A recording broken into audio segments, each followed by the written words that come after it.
Hello and welcome to the first in a series of webinars. My name is Sophie Jenkins. I am an advanced practitioner in zoological medicine, veterinary surgeon. I qualified in 2008. I have been part of Origin Vets, covering only exotic animals, which it does include the rabbits, based in South Wales, UK, for approximately 6 years. And we have also gained gold status with the Rabbit Welfare Association and Fund. So this series of webinars is to help you understand rabbits a bit more. If you have rabbits, then to give you some new ideas. And also if you're thinking of having a rabbit as part of your family, understanding that rabbits generally do require a lot of work, and if you understand them, they can be very, very rewarding pets. I've had rabbits for many years. I currently have 4. They are rescue lion heads from different rescue places around the UK, and this is worth something to think about if you are looking at getting rabbits. We'll talk about some options of where to go, but considering rescue rabbits, there's over 67,000 currently in rescues, data from 2018, and the Rabbit Welfare Association Fund data. What this does show is that there's a lot of rabbits being bred out there, and sadly a lot that aren't staying in their family homes for one reason or another. Some of that is down to misunderstanding the rabbit behaviour, and hopefully by watching this series of webinars you will understand a lot more and how they can be such rewarding family members. So a couple of rabbit facts first. They are not a rodent, okay? So a rabbit is part of the lagomorph family. It's found in the most areas of Northern Europe, and this does mean it is an animal that could suffer from heat-induced stress. What we mean by that is that its natural environment is generally cooler. Rabbits thrive between around about 8 and 16 degrees. Anything over 20 will start to cause a heat-induced stress. And sadly, if the environment is actually hitting over 24 on a regular basis, even if that's just for 2 or 3 hours, that rabbit could actually sadly pass away from being having a stress event from being too hot. So what this means is when you're setting up your housing for your rabbits, you really want to look at where you are going to place this housing in your garden, or if it's indoors, then making sure that it's in a cool area of the house. In the garden, you don't want it to be in direct sunlight, but equally you need to keep it away from the prevailing wind and rain. So a male is called a buck and a female is called a doe. Most people call the babies kits, or sometimes kittens, up to about the age of 6 weeks. The gestation for a female pregnancy there is 28 to 32 days. And it's important to remember that rabbits can become pregnant again within 24 hours of giving birth. So it's very important to look at neutering for rabbits, and this is something that we'll come on to later in the series. They can have litters between 2 to 8, but the lifespan of most rabbits is between 10 to 15 years, with some giant breeds being closer to the 10. And we do have many geriatric patients that come into our clinics that are over the age of 12, and that they just need that little bit of support and care in their elderly twilight years. So rabbits do live in social groups. These are my 4 rescue lion heads up here: Cookie, Alfie, Strawberry and Bluebell. They live in the wild in warrens, up to 500 to 900 individuals per warren. That is then broken down into little family groups of between 1 and 2 males and 4 to 8 females, okay? Now it's important to understand that within those groups, those animals will have strong bonds and a natural hierarchy between the individuals. And we'll come on to bonding with rabbits and the social aspect later in the series. They are crepusculars, which means they are most active during the sunset and sunrise hours, particularly in the summer from around about 5 o'clock right through until 10, 11 in the evening. I have a camera on my rabbits and I frequently look at it the following day of where they are in the outdoor converted insulated shed. And it's linked to a run as well. I can see several times throughout the evening that they are very active, moving around and going in and out of their run well into 1 o'clock in the morning. And then they start again around about 4 or 5 a.m. in the summer. Remembering they are prey species, so when you're looking at having a vet's practice, have a little think about whether that vet is able to provide the care that the rabbit needs when they're in the hospital. If they've been admitted for neutering or any other reasons, just have a chat with them about what they do to make sure that hospitalisation is the minimum it can be. It's important to note for husbandry, for the owner at home as well, for providing a suitable setups, and we'll come on to that in a moment. So they are a hindgut fermenter and they're coprophagic. What that means is they have an adaptation of the hindgut, and mainly the cecum in the rabbits, which it does the fermentation of the fibre and other nutrition. Coprophagic means that they eat one of their types of feces they produce. They produce two types, the hard, almost golden nugget colour feces, which is the indigestible fibre, and then they produce the softer, slightly squashed looking like chocolate drops, which they will eat again, and it's an automatic reflex. I'll discuss this further in the next session, which is based on diet. So there are over 305 breeds spread throughout 70 countries in the world. We've got, for example, on here, the giant continental, we've got the lionhead, this is one of mine, and we've got a little Belgian dwarf down here, or Netherlands dwarf, this one. There's a huge variety. So when you're looking at what rabbit you may want to have in your home, remembering again, rabbits are social, that if you like these giant rabbits, do you have space to have 2 or 3 of these in your house?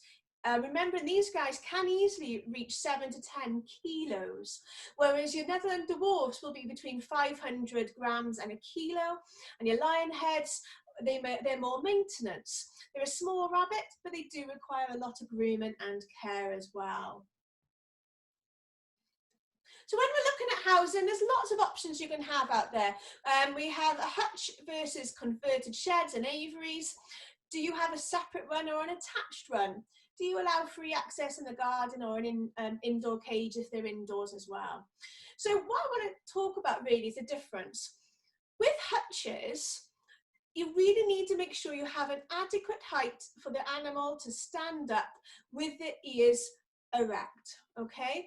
This is an older photo of one of my rabbits called Molly.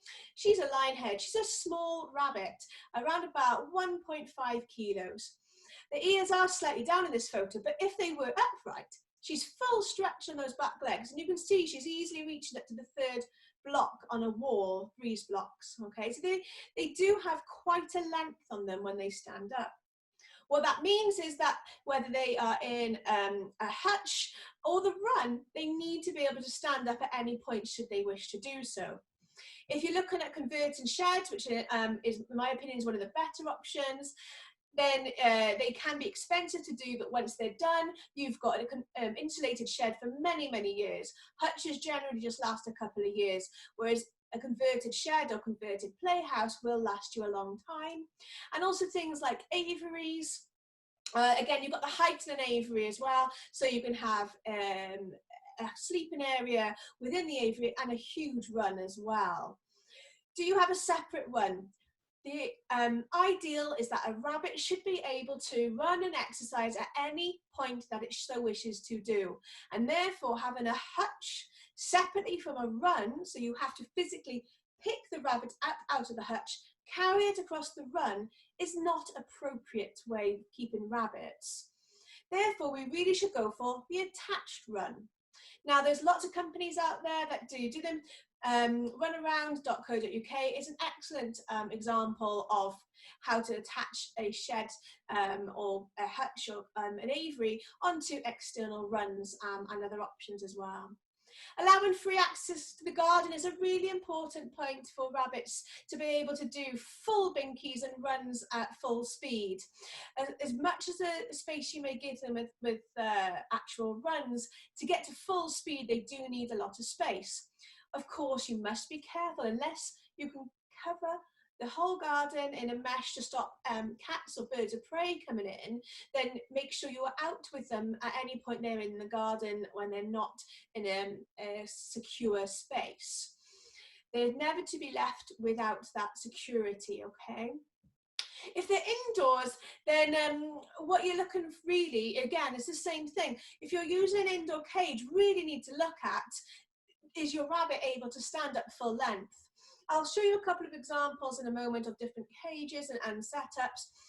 Also, if the rabbit is free range in the house, then you really need to watch your wires. Rabbits are great chewers. They will chew through lots of wires. They'll chew through remote controls and potentially other things as well. So considering cooling off a big area, or giving them an actual room that you could go in and interact with your rabbit being sat on the floor. And again, remembering that rabbits really should be kept in at least pairs. So if you're keeping them indoors, then you need to make sure you've got space for 2 or 3 rabbits inside as well. So should you allow outdoor access? Really, yes.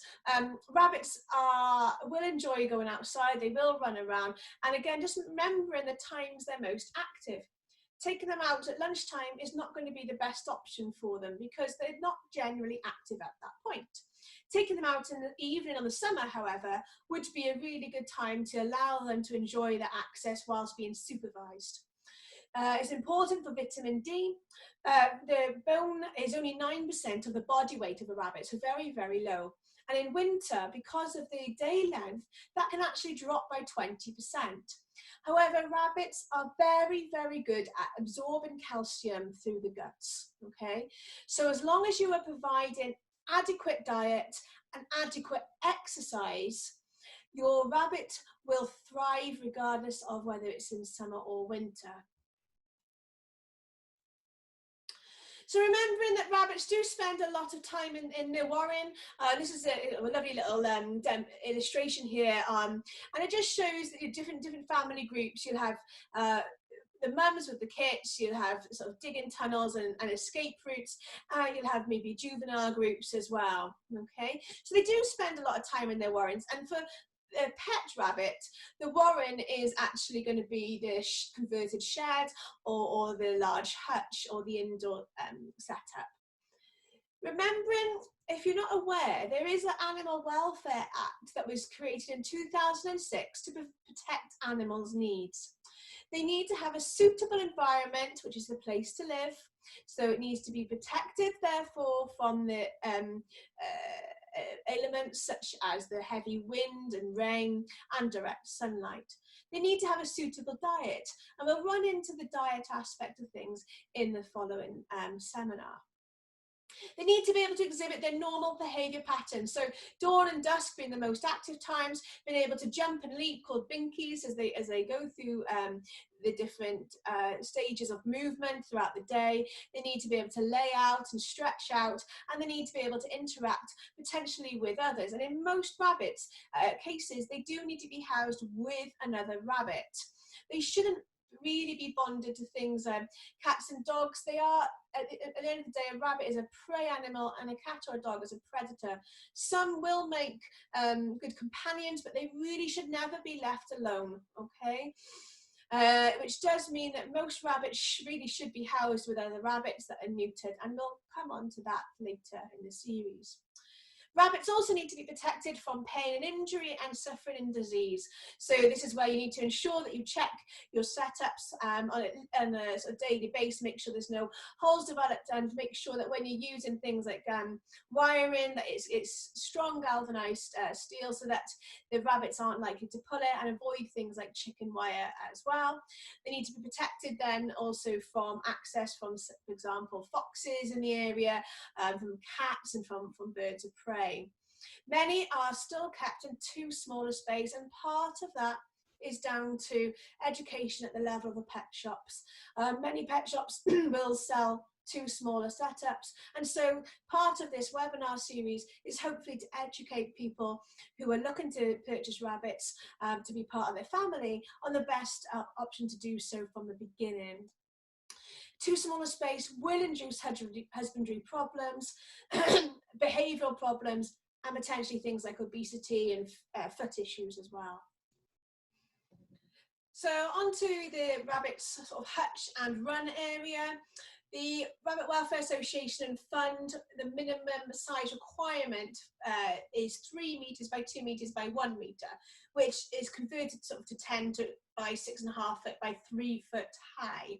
Now, this means that the animal can jump and stand with the ears upright. Obviously, this is going to be for the majority of rabbit breeds, but there might be some, such as the giant continental, that may even require a higher height again. The rabbit should be able to stand upright with on his back legs with the ears erect, as we've previously seen. They must be able to do at least three consecutive hops in any direction. What this really means is they need to be able to run around, they need to be able to turn and twist and leap and jump without any constrictions, without any barriers in the way or sharp corners that may cause a problem. By having a 3 foot high, they will be able to do binkies and leap and jump in that way. But to allow a rabbit to really express its true potential on exercise, it needs to have some time in the garden, supervised to make sure things like predators, like birds of prey or cat, don't come into the garden, and to allow that rabbit to really run and to express these natural behaviours of leaps and twists and jumps in the air. They should be able to lay down fully so they can stretch out and should not be constricted. That does mean as well that the number of rabbits you have, you need to ensure that you have adequate space for every rabbit to lay down in a comfortable, dry enclosure so that they can sleep peacefully and rest without being right on top of each other. But of course, many rabbits will cuddle up together as part of their social grooming and social hierarchy as well. This is a picture of one of mine, Bluebell, laying out fully stretched. Now she's a small rabbit, about 1.6 kilo lion head, and you can just see that she's almost 2 foot long laying down there already. Now, if your hutch was only sort of 4 foot long, that's already one rabbit taking up half of that hutch. So you need to bear this in mind, and the majority of hutches out there do not meet these minimum requirements, okay? You'd be much better to do things, as we discussed, like a converted shed or playhouse. Remembering as well that with hides, rabbits do love to hide, they like dark tunnels. Remembering that hides really should have 2 holes, one in, one out, so that they have 2 exits. They feel safer, and they are more likely to use the hide if they feel safe and secure. Also means if one rabbit's in there and another one jumps in, then one of them can choose to jump back out without having to go straight through the same hole it's just come in. Remembering the slogan of the Rabbit Welfare Association Fund, a hutch is really not enough. This is only a little Netherland dwarf, but you can see how tall this one's standing. And these cages are not going to be adequate even for this size.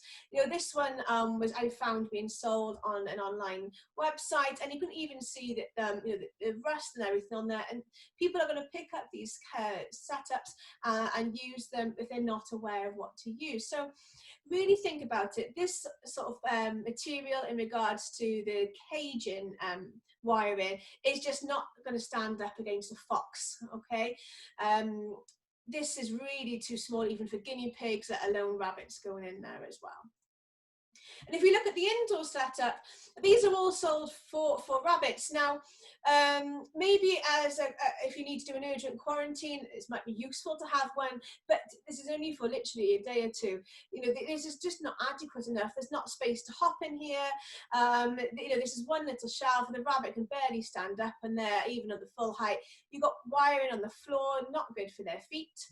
This one has a very steep slope to the second level, which goes straight into the corner. So if you have second levels or more in your setups, which rabbits do like to go up higher, make sure that there's plenty of space to turn at the bottom of the ladder there, and that they're not running straight into sides. But this again, it's just far too small for any size rabbit. So these are some examples. These are all photos from people that have given me permissions from one of the online social media groups. You can just see here multiple rabbits here with the 2 holes for the hide in each hide there. You've got lots of hay. This is an outdoor setup with a huge aviary over the whole lot. So there's plenty of space for running around and binkying. Lots of fresh greenery, lots of hay. Again, another aviary setup here with a shed within it with 2 entrances there. So they've got plenty of space to move around in there. We've got lots of hides, tunneling systems, connection directly with cat flaps are quite good. Rabbits will easily start using cat flaps, and plenty of light. They really do like to sit up by windows to have a little look out. Then just to make you aware of the runaround systems are absolutely brilliant. These are posted on behalf of runarounds, just to know that they provide these tunnels and doors, galvanized steel there, which is fox-proof, and lots of ways of connecting different tunnels. Even if you're using indoor setups, you could use this to connect a smaller sort of hideaway, and you can even put a darkened area over the top to create a full-on hide. Plenty of areas for litter trays and running around, with then access coming out, you know, obviously into the rest of the setup as well.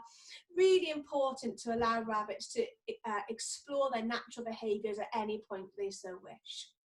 Thank you very much for listening, and I hope you've enjoyed the first in our short series for rabbit husbandry and dietary care.